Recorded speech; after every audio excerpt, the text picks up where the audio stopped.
এখন আপনাদেরকে একটি ভিডিও দেখাবো যে সমাজ ব্যবস্থা কোথায় চলে গেছে। এই মেয়ে, এই কি নাম তোমার? নাম বলো।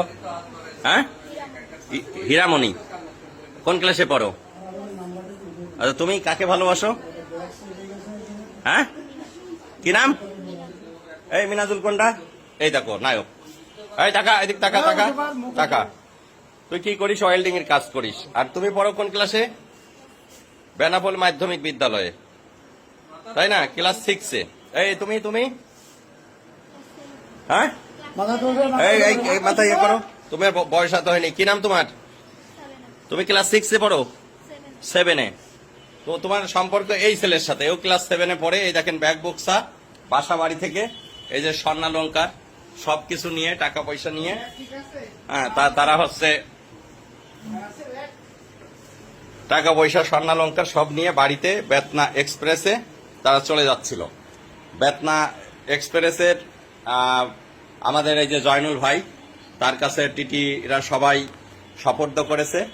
পরে আমার বাড়িতে নিয়ে আসছে, এমন প্রয়োজনীয় ব্যবস্থা গ্রহণ করা হবে। ছবিটা একটু করে ধরো একবার সবাই। এটা অবশ্যই অভিভাবকরা এই মুহূর্তে আসবে। অভিভাবকদের আসার পরেই আমরা আইনগত ব্যবস্থা যেটা হয়। খুবই দুঃখজনক এই সমাজ ব্যবস্থা কোথায় চলে যাচ্ছে। সন্তান আমারও আছে, আপনারও আছে।